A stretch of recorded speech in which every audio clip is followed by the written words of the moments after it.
তো hello guys, welcome to my channel Rasel. আজকে স্ম্যাকডাউনের শুরুতে আমরা কোডি রোডসের সেগমেন্ট দেখতে পাই, কারণ আগের থেকেই আমরা জানতাম যে এখানে কোডি রোডস আর সোলো সিকোবার একটা সেগমেন্ট বুক করা আছে।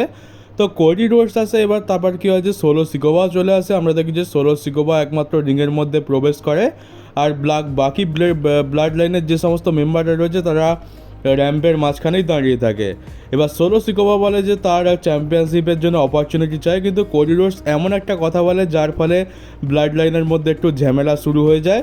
আর সেটা হচ্ছে যে কোডি রোডস বলে যে ব্লাড লাইনের মধ্যে যদি কেউ চ্যাম্পিয়নশিপ অপরচুনিটি ডিজার্ভ করে থাকে তাহলে সেটা সোলো সিকোবা তো নয়, সেটা হচ্ছে একমাত্র জেকব ফাটু। আর কোডি রোডস জেকব ফাটুকে এটা বলে যে সে চায় যে জেকব ফাটু তার সাথে এসে চ্যাম্পিয়নশিপের জন্য ম্যাচ লড়ুক। আর আমরা দেখি যে জেকব ফাটু রাজিও হয়ে যায়। জেকব ফাটু সোলো সিকোবার পরোয়া না করে সে কোডি রোডসের দিকে এগোতে থাকে। তারপর সে রিংয়ের ওপরে ওঠে, রিংয়ের একেবারে বাইরে সে টপ রোপের কাছে দাঁড়িয়ে থাকে। আর তখন হঠাৎ করে জেকব ফাটুর চোখ যায় সোলো সিকোবার দিকে। আর সোলো সিকোবা এমন দৃষ্টিতে তাকিয়ে আছে যে আমি এখানে ট্রাইবাল চিফ, আমি দাঁড়িয়ে আছি আর তুই নিজে থেকে সব কিছু করছিস।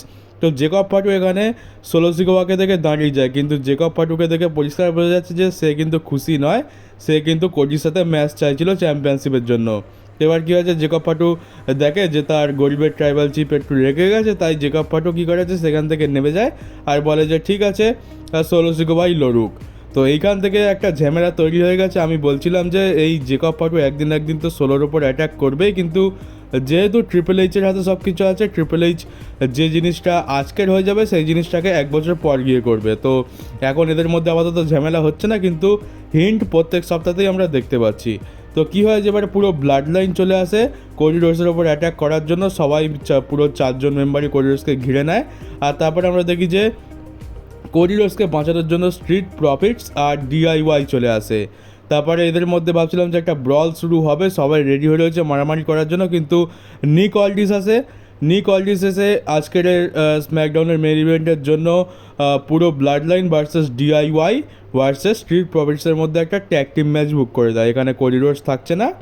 আর আরেকটা জিনিস আমরা জানতে পারলাম যে পরের সপ্তাহে যে স্ম্যাকডাউনটা হবে সেই স্ম্যাকডাউনে কোডি রোডস ভার্সেস সোলো সিকোবার মধ্যে ম্যাচ দেখতে পাবো, আর যেটা হবে একটা স্টিল কেজ ম্যাচ।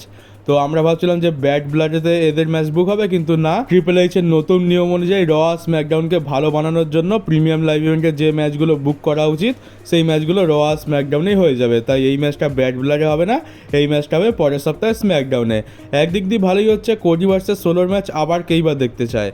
তো ঠিক আছে, পরের সপ্তাহে এই ম্যাচটা বুক হয়ে গেছে স্ম্যাকডাউনের জন্য। তারপর আমরা বেলির সাথে টিফনি স্ট্র্যাটানের একটা ম্যাচ দেখতে পাই, যেখানে নায়া জ্যাক্স কিন্তু ইন্টারফেয়ার করতে এসেছিল, কিন্তু তার কোনো লাভ হয়নি। বেলি এখানে টিফনি স্ট্র্যাটানকে হারিয়ে দেয়। তারপর আমরা জিওভানি ভিঞ্চির রিটার্নও দেখতে পেলাম। জিওভানি ভিঞ্চির রিটার্ন আগে থেকেই অ্যানাউন্স করা ছিল, আর ইম্পিরিয়ামের থেকে মার খাওয়ার পর, ইম্পিরিয়ামের থেকে বিট্রে খাওয়ার পর জিওভানি ভিঞ্চির প্রথমবার এই রিটার্ন হলো ডাব্লিউডাব্লিউইতে। আর যা রিটার্ন হয়েছে বলার মতো নয়।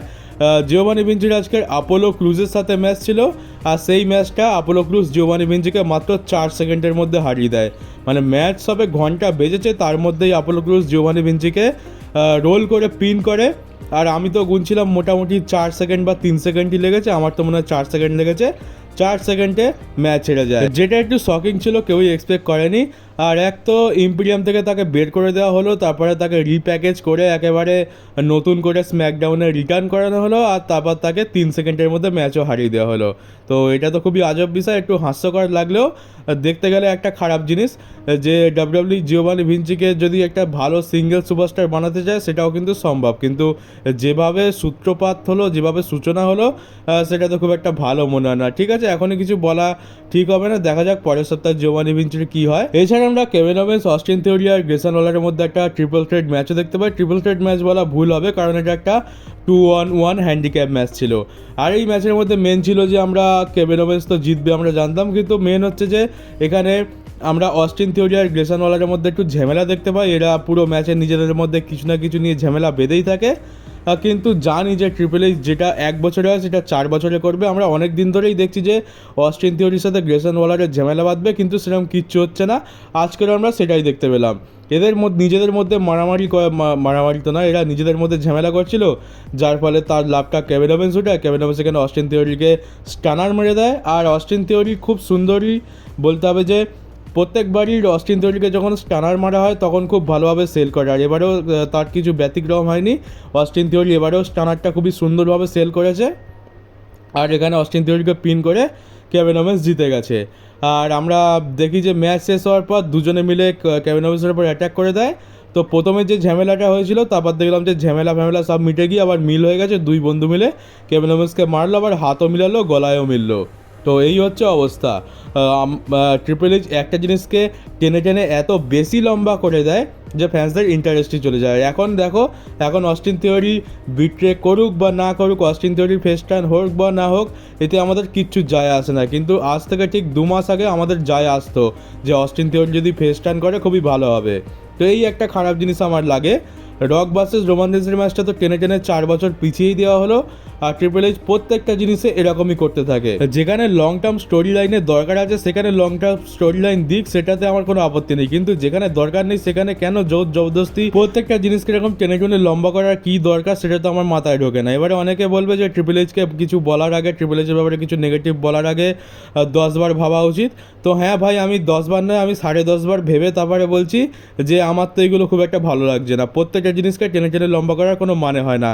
এতে করে কী হয় যে যেটুকু ইন্টারেস্ট আমাদের প্রথমে ছিল সেটুকু ইন্টারেস্ট পুরোপুরি শেষ হয়ে যায়, আর সেটা আমরা রিসেন্ট টাইমে দেখতেও পাচ্ছি। এরপর আমরা একটা এলএ নাইটের সেগমেন্ট দেখতে পাই। এলএ নাইটের সেগমেন্ট শুরু হয়, আর তারপর দেখি যেখানে কার্মেলো হেজ এলএ নাইটকে ইন্টারাপ্ট করে দেয়, কারণ তারও ইউএস চ্যাম্পিয়নশিপের জন্য অপরচুনিটি চাই। এবার যখন কার্মেলো হেজ চলে এসছে তো এখানে অ্যান্ড্রাটেকেও তো আসতেই হবে, অ্যান্ড্রাটেও চলে আসে, আর সেও বলে তারও চ্যাম্পিয়নশিপের জন্য অপরচুনিটি চাই। আর কী হবে, এখানে তিনজনের মধ্যে ঝামেলা বেঁধে যায়, মারামারি শুরু হয়ে যায়, আর শেষ পর্যন্ত দেখি যে এখানে এলএ নাইটকেই আপার হ্যান্ড দেওয়া হয়। এলএ নাইট দুজনকে বিএফটি লাগায়। আর একটা জিনিস আমি বলতে হবে যে আজ পর্যন্ত এলএ নাইট যতজনকে বিএফটি লাগিয়েছে তাদের মধ্যে সবথেকে বেশি ভালো সেল করেছে কার্মেলো হেজ। তোমরা যারা দেখেছো ভিডিওটা, এলএ নাইট কার্মেলো হেজকে বিএফটি লাগাচ্ছে, তোমরা দেখলেই বুঝতে পারবে আমি সেটা কেন বলছি। কার্মেলো হেজ দারুণ সেল করেছে বিএফটি। তো মনে হচ্ছে এদের মধ্যে একটা ট্রিপল থ্রেট ম্যাচ হবে, আর যেখানে ইউএস চ্যাম্পিয়নশিপ ডিপেন্ড হবে, কিন্তু সেটা ব্যাড ব্লাডে হবে নাকি স্ম্যাকডাউনে হবে সেটাই এখন দেখার বিষয়, কারণ ট্রিপল এইচ তো মনে হচ্ছে এটা স্ম্যাকডাউনেতেই বুক করবে। এরপর আছে স্ম্যাকডাউনের মেন ইভেন্ট, পুরো ব্লাড লাইন ভার্সেস ডিআইওয়াই আর স্ট্রিট প্রফিটস। তো ম্যাচ শুরু হওয়ার আগে এদের মধ্যে ঝামেলা বেঁধে যায়, ব্রল শুরু হয়, তারপর ম্যাচও শুরু হয়। ম্যাচটার রেসলিং কোয়ালিটি ডেফিনেটলি খুবই ভালো ছিল, আর এখানে তোমাদের এই ম্যাচটা দেখে মনে হবে যে জেকব ফাটুর ওপরে ব্লাড লাইনের বাকি 3টে মেম্বার বোঝা হয়ে গেছে, কারণ বাকি 3টে মেম্বার মার খাচ্ছে আর জেকব ফাটু তাদেরকে এসে বাঁচাচ্ছে। একমাত্র জেকব ফাটুরই পারফরমেন্স এখানে সবথেকে বেশি ভালো ছিল। জেকব ফাটু পুরো ব্লাড লাইনকে বই নিয়ে চলছে, যেটা পুরনো কথা নয়। আর এখানে শেষ পর্যন্ত জেকব ফাটুর দ্বারাই ফিনিশ হয় ম্যাচটা, পুরো খাটুনি জেকব ফাটু করে, আর লাস্টে সামন স্পাইক লাগিয়ে আমাদের গরিবের ট্রাইবাল চিফ ম্যাচটা শেষ করে, আর এই ম্যাচে ব্লাড লাইন জিতে যায়। আর ব্যাস, এখানেই স্ম্যাকডাউন শেষ হয়ে যায়। তো এই ছিল আজকে স্ম্যাকডাউন। খুব একটা তো ভালো ছিল না, মানে আজকের ভোরবেলায় উঠে এই স্ম্যাকডাউনটা দেখতে গিয়ে কী অবস্থা হচ্ছে তা তো যারা ভোরবেলায় উঠেছে তারাই জানে, আর আমিই জানি। তো আর ঠিক আছে, আর কিছু বলার নেই, কারণ এখন করে স্ম্যাকডাউনের কোয়ালিটি আর রয়ের কোয়ালিটি কী হচ্ছে তা তো আমরা জানি। আর শুধু র স্ম্যাকডাউন নয়, এখন করে তো দেখছি যে প্রিমিয়াম লাইভ ইভেন্ট দেখতে গিয়েও সকালবেলায় গায়ে জ্বর চলে আসছে। তো আর কিছু করার নেই, যা হচ্ছে সহ্য করতে হবে। তো এই ছিল আজকে স্ম্যাকডাউন। এবার আসি মেন কথায়। পরের সপ্তাহে আমরা কোডি রোডসের সাথে Solo Sikoa steel cage match দেখতে পাবো ডাব্লিউডাব্লিউ আনডিসপিউটেড চ্যাম্পিয়নশিপের জন্য। আর পরের সপ্তাহে হচ্ছে যে স্ম্যাকডাউনটা হবে সেটা হচ্ছে 13ই সেপ্টেম্বরের স্ম্যাকডাউন, আর 13ই সেপ্টেম্বরের স্ম্যাকডাউনের জন্য রোমান রেন্সকে কিন্তু শিডিউল করা রয়েছে। এর মানে এখানে কোনো নিউজ সোর্সের দরকার নেই, এখানে শুধুমাত্র যদি তোমরা স্টোরি লাইন দেখো তাহলেই তোমরা একটা জিনিস খুব ভালোভাবে বুঝতে পারবে যে পরের সপ্তাহে রোমানের রিটার্ন হবে, আর যার ফলে সোলো সিকোয়া কোডি রোডসের কাছে আবার হারবে। আর এটা তো পুরোপুরি কনফার্ম। আমি তো বলবো যে এখানে 99% কনফার্ম থাকো যে পরের সপ্তাহে রোমানের রিটার্ন হবেই হবে, আর রোমান এসে সোলো সিকোয়াকে ম্যাচটা কস্ট করাবে। আর এটা যদি না হয় তাহলে বড় শকিং জিনিস হবে, কারণ এখানে সব দিক দিয়ে সিনারিও একেবারে সেট হয়ে রয়েছে। কোডির সাথে সোলোর ম্যাচ হবে, সোলোর সাথে রোমানের ঝামেলা আছে, রোমানকে পরের সপ্তাহে স্ম্যাকডাউনের জন্য শিডিউল করা রয়েছে। তাহলে রোমান রেন্সের আসতে কি দ্বিধা, রোমান রেন্সকে তো আসতেই হবে এখানে সোলোর ম্যাচটা বানচাল করার জন্য, আর রোমান এখানে আসছে, এটা তো পুরোপুরি কনফার্ম। এবার যদি না আসে তাহলে ভাই ধন্য তোমার ট্রিপল এইচ, আর কিছু বলার নেই। তো চলো গাইজ, এই ছিল আজকের নিউজ ভিডিও। কেমন লাগলো কমেন্ট বক্সে অবশ্যই জানিও। নতুন থাকলে চ্যানেলটাকে সাবস্ক্রাইব করে নোটিফিকেশন বেলটাকে অবশ্যই অন করে দিও, পারলে ভিডিওটাকে একটু শেয়ারও করে দিও। আর চলো গাইজ, দেখা হচ্ছে তোমাদের সাথে আমার পরের ডাব্লিউডাব্লিউই নিউজ ভিডিওতে।